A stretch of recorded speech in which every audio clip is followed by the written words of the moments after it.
Kështu që kur kjo gjë nuk vlen për Netanyahu, do vlen për një njeri shumë pak të rëndësishëm për Amerikën siç është Vučić, pra kur të ketë një kthes të politikës amerikane, do të ketë arsye shumë më të sofistikuara se kaq.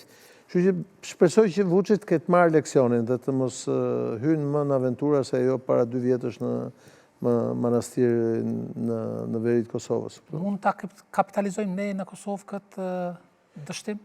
Kosova duhet ta kapitalizojë me veprimet e veta. Kosova duhet të mësojë nga ajo që ka ndodhur me Vučićin.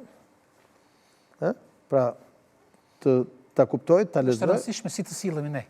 Ta kuptojë, ta lexojë që duhet të jesh shumë serioz me amerikanët, sidomos me administratën e re, dhe ajo çka është e rëndësishme që pasi të krijohen institucionet e reja, nëse do të krijohen institucionet e reja, vendimarrjet të jenë të gjitha shumë të kujdesshme dhe shumë të rëndësishme.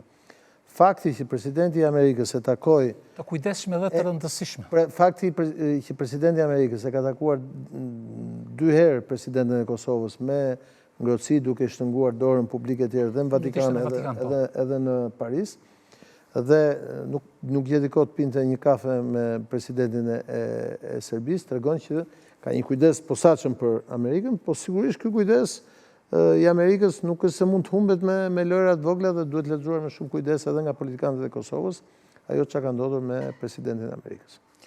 Lirë, ne jemi krejt në fund, shpresoj nga regjia të na japin foton e javës, të cilën ne tradicionalisht e komentojmë një foto, thjesht për ta përmbyllur emisionin ton.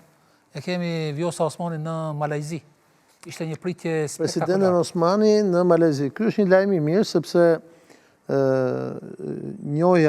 zgjerimi i njojeve, por sidomos zgjerimi i marrëdhënieve diplomatike, heqja e vizave me vende të rëndësishme të juglindjes së Azisë, hap një kapitull tjetër për... Sot edhe Brunei hoqe vizat për Kosovën. Këtë po mundem të them, hap një kapitull tjetër për Kosovën, nga pikpamja diplomatike, që do duhet bënde të njëjtin veprim agresiv në diplomaci edhe në Amerikën e Jugut, sepse juglindja e Azisë është shumë e rëndësishme, duke patur parasysh se aty mbahen dhe balancat e 2 shtetet më të mëdha të atij rajoni, Indonezia, që është një vend i madh musliman, më i madh në botë, po edhe të Kinës, e cila është shumë afër aty, dhe unë mendoj që është një lajm i mirë dhe ditë e madhe për... Ka një popullat të madhe kineze brenda Malajzisë.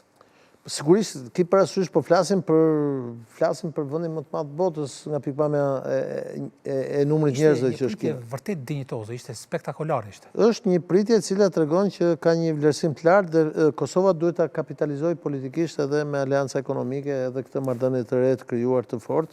Është kryeministri i Malajzisë, Anwar Ibrahim. Malajzia është një vend shumë i rëndësishëm për botën, jo vetëm për botën islame në OKI, po për gjithë botën.